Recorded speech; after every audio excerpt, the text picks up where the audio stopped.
Ciao, welcome back to the channel. I'm Luca, an Android engineer working on native mobile apps since Android KitKat. If you're new to the channel, welcome. If you're already subscribed, welcome back. Now that Kotlin Multiplatform is gaining a lot of momentum, I decided to learn it myself. And I thought that the best way to find out if I actually know something about it was to create some tutorial and try to explain Kotlin Multiplatform, what it is, how it works, to someone else. So here I am with this first tutorial about Kotlin Multiplatform, and this will be a series on Kotlin Multiplatform, which will bundles a lot of videos explaining a lot of different things, starting from today's video, what Kotlin Multiplatform is and how it works. So what is Kotlin Multiplatform? Kotlin Multiplatform is a tool to develop cross-platform project and reduce the time spent writing code and maintaining the same code for different platforms. So since I'm a mobile developer, what I'll be covering in those videos will just be Kotlin Multiplatform targeting Android and iOS only. I won't be covering either web or desktop or server either. The concept of Kotlin Multiplatform is to share code without compromising quality, because Kotlin Multiplatform allows you to use platform-specific API without limitation. Another core concept is that you can make full use of platform-specific UI capabilities. There are three types of project that someone can create with Kotlin Multiplatform. A shared piece of logic, where you share some of the logic of your project. You can share the entire logic with Kotlin Multiplatform and keeping the UI native. So for example, Android using Jetpack Compose and Swift UI in iOS apps. Or you can share 100% of the code with Compose Multiplatform, a modern declarative framework for sharing UI across multiple platforms. We all know that to create some project, we need an IDE in order to work efficiently and not run every single command from a terminal. So Kotlin Multiplatform development is under the JetBrains, and they have a recommended IDEs and code editors. So the first recommendation is JetBrains Fleet Code Editor. And it is the first recommendation, but Kotlin Multiplatform support in Fleet is still in the early stages of development, and you may face issues and limitations. But they are committed to fixing them based on our feedback. So if you happen to use Fleet during your development phase and find bugs or issues, I would recommend you to share the feedback in order for them to improve. The second suggested IDE is our familiar Android Studio. It's a more stable solution, although its support for Kotlin Multiplatform is still limited. With Android Studio, you can install a special plugins, which is the Kotlin Multiplatform plugins that provide minimal launching and debugging capabilities for iOS apps as well.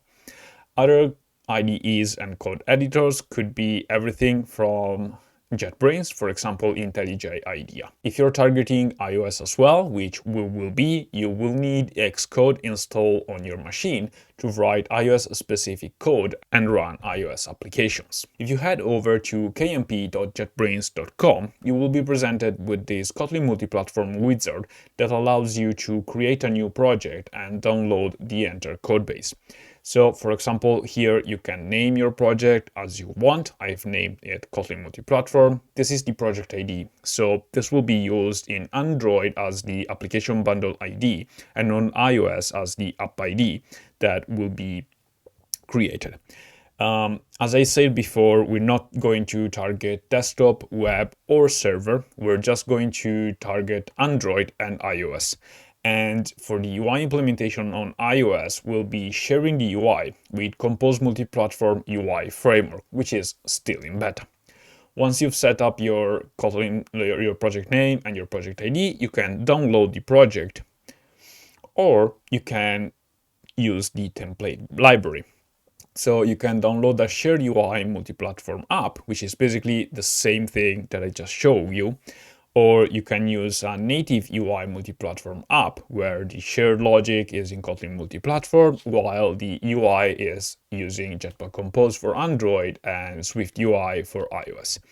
Or you can download a template for a multi-platform library or a shared UI multi-platform library, native UI multi-platform library. The difference between multi-platform library and shared UI and native UI multi-platform library is basically just that the latest two are targeting Android and iOS only, while the first one targets desktop and server as well.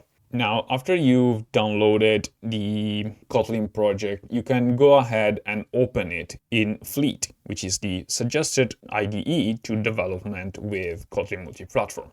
This is the structure of the project, and so if you're familiar with an Android project, you're familiar with the project level build gradle file, where you basically just declare the plugins. An important folder is the gradle folder because it contains the libs.version.toms file, where you defines all the libraries that your project will be using. You can define the version, the libraries, and the plugins. The other important folders are the Compose app and the iOS app. The iOS app basically contains everything that's needed to run the iOS application, so the Xcode file project and all the configuration, while the Compose apps in the SRC folder has three other folders that we care about: the Android main, the common main, and the iOS main.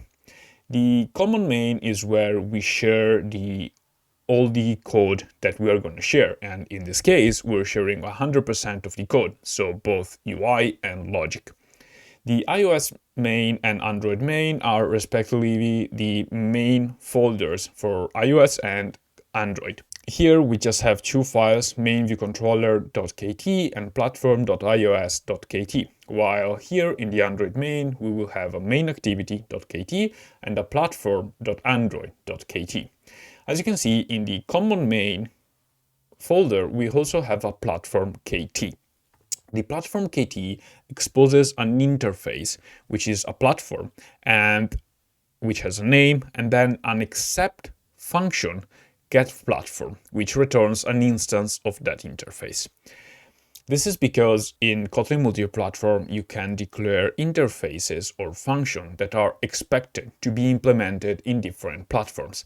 This allows you to rely on platform-specific APIs based on the operating system that the app is actually running on, and basically provide whatever is needed.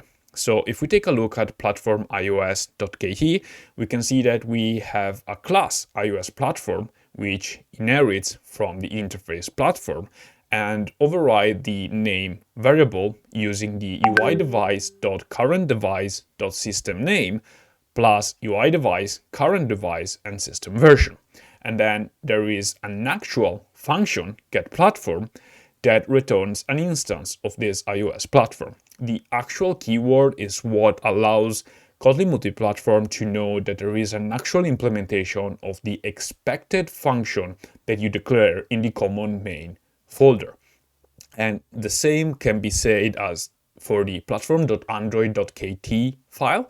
We have a class Android platform that extends the platform interface, override the name variable, and says that we are running Android build version.sdkint, which is the SDK version of the Android that we're running to. And then again, there is the actual fun getPlatform that returns an instance of this function. So this way, wherever this platform is used, you will be able to retrieve whatever it is that the actual implementation is running upon. So if you're running this app on an iOS device, it will use the platform iOS, while if you're running this on an Android device, it will run the Android platform. Now, as you can see here, we have a greeting class that has an instance of this platform and uses the getPlatform function, which is defined here as an expected function. And then there is a greet function that returns a string that basically prints hello and the platform.name. And this is used in the app, which is basically the composable function that will allow us to create whatever we need. Here, if you're familiar with Jetpack Compose and Android, there is literally nothing that you will find new. Those are composable function. We're using a material theme, and then inside of it, we have just a column with a button that changes the show content variable, and then an animated visibility group, which has a column.